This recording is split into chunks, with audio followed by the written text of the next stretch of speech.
Hey everyone, I'm going to be going over our Module 2 pretest so that your students can check their own work at home to prepare for tomorrow's Module 2 post-test.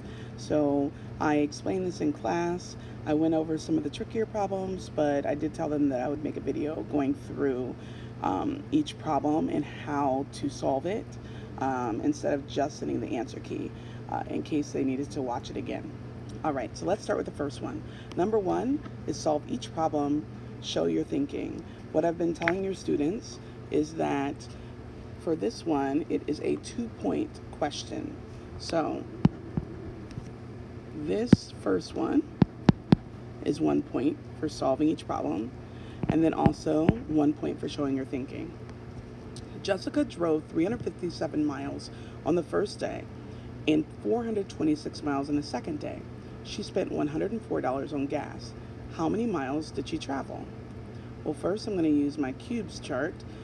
C stands for circle the number clues.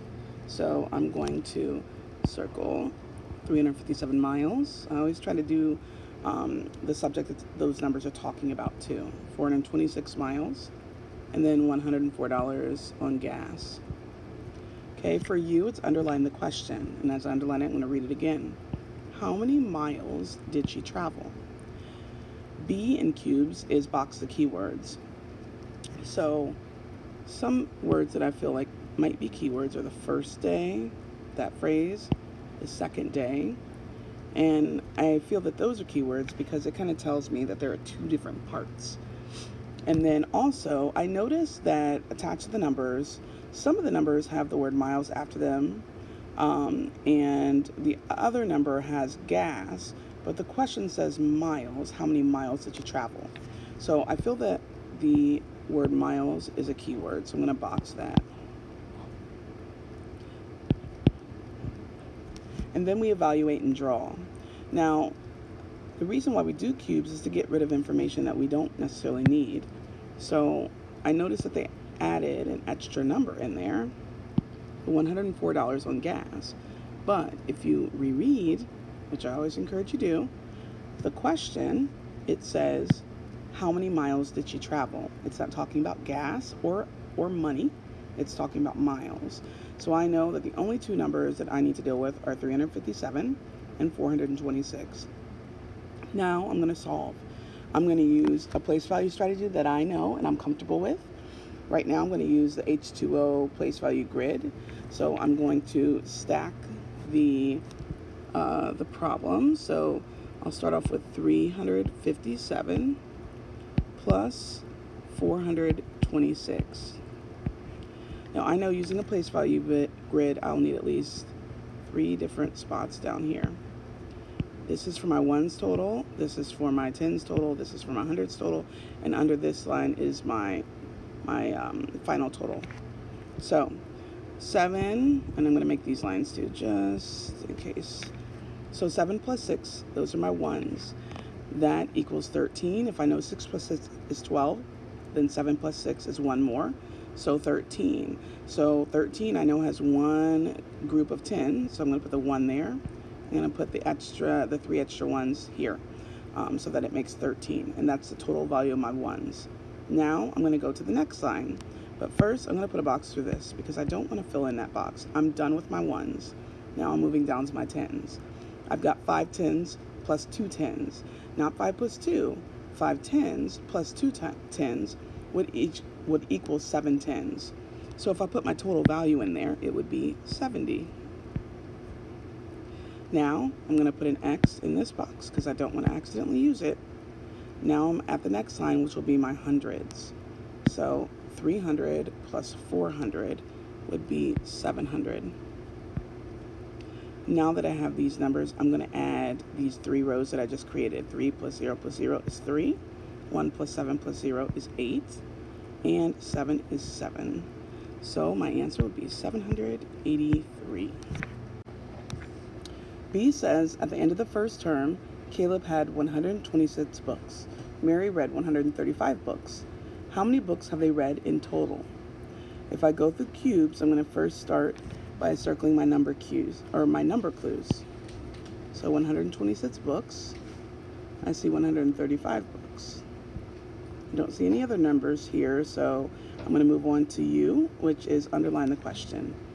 How many books have they read in total?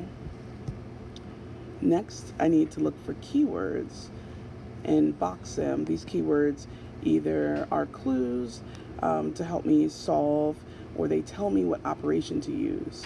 And one phrase I see is in total. When I see that phrase in total, it makes me think that I'm using the operation of addition. So I know that I'll have to add here.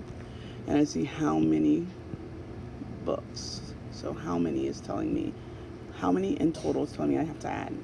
So I'm still going to, I'm going to use my HTO, which is a way of stacking the problem. So I'm going to take 135 plus 126.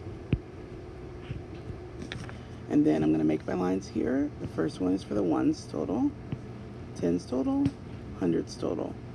Then once I have all that, I'll add those together. I can also make lines here if it helps. Or I don't need to make any lines if that's not going to really help. I'm just making the ones stand out a little bit more here. So 5 plus 6. I know 5 plus 5 is 10. So 5 plus 6 must be 11.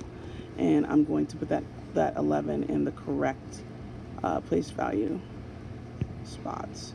So 11 is one group of 10 and one extra one. Then I'm going to add my tens. I'm not adding 3 plus 2. I'm adding 3 tens plus 2 tens, which is 5 tens. And the value of 5 tens is 50. Then I'm going to add my hundreds. So I have 100 plus 200, or sorry, 100 plus 100 is 200. So now I'm just going to add those 3 lines that I just recreated. And if we notice, it is expanded form, stacked, and stacked backwards, really. So it is the hundreds. These are the hundreds. These are my tens, and these are my ones. So 1 plus 0 plus 0 is 1. 1 plus 5 plus 0 is 6. And 2 plus nothing is 2. Now, I've been saying, and I said in the first problem, if you feel like you mess up often by putting numbers here, you can put X's there, but pretty soon you'll be able to go through it and know that no numbers are needed right there. So my answer must be 261 books. Now I'm going to look at my next one, number 2. So let's look at the pattern on the first card. Color the oval below the card that uses the same pattern. So on the first card, I notice that it's 37 plus 15 equals 52, 38 plus 15 equals 53, 39 plus 15 equals 54, 40 plus 15 equals 55. When I look for a pattern, I look for things that are the same, or things that change in a way where you can easily figure it out. So when I look for the same, I notice that 15 is always the second number that's being added here. And I notice that the first number starts at 37, but it only goes up by 1. And if the 15 stays the same, that means our answer would only go up by 1. So when I look at either A, B, or C for the same exact pattern, I'm going to look in the middle row, because I know that if it follows the same pattern, it may not need the same numbers, but the middle row stays the same. So here, if I look at A, is that the same? Nope. If I look at B, is that the same? Yes. Okay, but I want to keep going. I want to check all my answers. And C, is that the same? No. So because we already know that these are not correct, that leaves it pretty clear that B is our correct answer. But we can double check just by seeing if whatever number we start with, if it goes up by 1 each time. So 41, 42, 43, 44, it does go up by 1. And that means that these numbers, the totals or the sums, would go up by 1 too. 57, 58, 59, 60. It does. So that's a way that I can double check to make sure I am correct. So I'm pretty confident that 2, the correct answer is B. Now moving on to 3. Noah added 38 and 24. He split each number into tens and ones. He added the tens together, then he added the ones together. Color the oval to show his thinking. So if Noah split his tens and ones, that means that he broke 38 apart into expanded form, and that would look like 30 plus 8. And if you broke 24 apart, it would look like 20 plus 4. So if you organize those numbers and you put the tens with the tens and the ones with the ones, then it would look like 30 plus 20 plus 8 plus 4. And I see that that is this first choice right here, 30 plus 20 plus 8 plus 4. So that is how Noah added the tens together, then he added the ones together. Now moving along to number 4. Number 4 says calculate the total, then draw jumps on the number line to show your thinking. So this is a way that second graders use to add. So the number line should be pretty familiar with them, but we're still having some confusion about how we use it. So here in A, we see an open number line, and we see 46 plus 32. I'm going to start with my biggest number, 46, and I'm going to add 32 to that 46 on the number line. Now, before I get started on the number line, what I'm going to do is I'm going to split 32 into a tens and ones chart. So this is just a reminder. Your student doesn't have to do this. You don't have to do this, but it's a reminder that you at least need to jump 3 tens and 2 extra ones, even if it's not in jumps of tens and ones in that order. So we need to make sure that when we're done jumping, that is the total. 32 is the total of the jumps that we made. So open number line. I'm going to write 46 right here to start. And again, I need to be able to jump 3 tens and 2 extra ones. Now, I can do that jumping. I can just start straight off with my tens. But I must know that when I add a 10 to any given number, that number is going to only change in the tens place. The ones place is going to stay the same, because when you think about what the number 10 looks like, it is one group of 10, 0 extra ones. So when you're adding 10 to any number, the ones is never going to change because there are no ones to add. So I have to have that understanding in order to do it this way. So 46, I do one jump and I write 10 on top because that's how much I jumped. I cannot forget to write where I land, because sometimes when we forget that, our math gets off and we don't end up with the right answer. So I've jumped 10, but I need to jump more. Here's another 10. In fact, I'm going to keep jumping tens until I have no more tens to jump. So I can still jump one more 10 because we are adding 32, so that's 3 tens, till I get to 76. Now, if I jumped any more tens, I would go beyond 32. And I want to make sure that I don't jump more than I'm adding. I only want to jump 32. I've already jumped 30, 10, 20, 30. You can see that number from on top of my jumps. Now I just need to jump my 2 extra ones. So then that is just 1, 2. These are jumps of 1, or you can just do a little bigger jump of 2. And then you're going to add up these to check your answer to make sure you're correct. And we want to make sure that we put these landing spots in here, the number that we land on. So double checking our answer would be making sure that this adds up to 32, and our actual answer would be where we land after we add 32. So 78 is my answer to this question of 46 plus 32. 78 would be my sum. Now let's go to B. B is 28 plus 16. So starting my open number line at 28. And now if I split them into tens and ones, which is optional, you don't have to do that, it just helps as a visual to remind you that you can jump 1 10 and 6 extra ones. Now, I can do 1 10, 28. I can also do a jump of 2 to get to a friendly number. So friendly numbers are a lot easier to count. But if I do a jump of 2, I'm splitting up my ones, and that can be a little tricky for some because I want them to also know that they have to jump the rest of the ones at the end. So I'm going to start out with this one, just jumping 10. So 28 plus 10 would be 38. Only the tens place would change, and that would change by 1. So there is a jump of 10. I'm going to make sure I write 38 at the bottom here. So I've already jumped 10, check, and then I have 6 extra ones. Now I could do 38 plus 6, but right now I want to get to a friendly number first. So I am going to be breaking up that 6, but it'll be together so I can easily see that I can jump 2 to get to 40, and then I need to jump the other 4 to get to 44.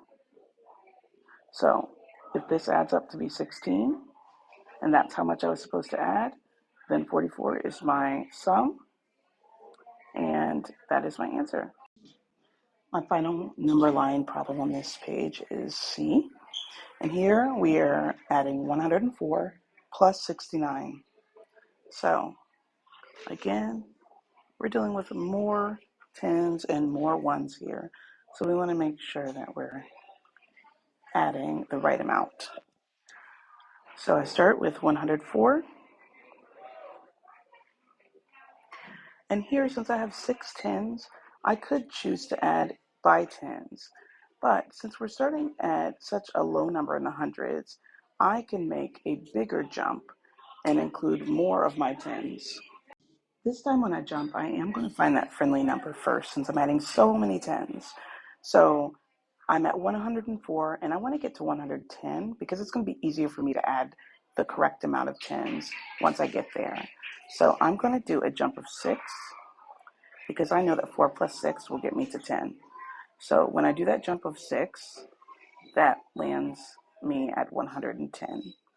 Now, I have to remember that I jumped 6 of my 9 ones. So that means that only 3 ones are left. So I still have 6 tens though.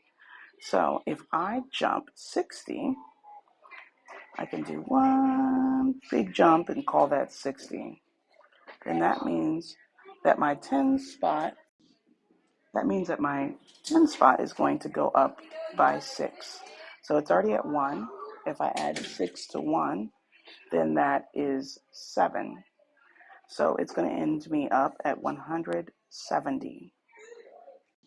Now, after I've jumped my 6 tens, I still have 3 more ones left. So I'm going to make a small jump of 3. And that's going to be easy to add because I'm at a friendly number. So 170 plus 3 is 173, which is my sum. I'm going to put that in the box there. So that is one way where you can do bigger jumps and have less jumps on your number line if that works for you. It's perfectly okay to start at 104 and jump by tens, but you just have to keep track of that tens place and make sure you jump the correct number of tens. So any way that will get you to 173, or that would get your top number of jumps that you've added to 69, then you can use.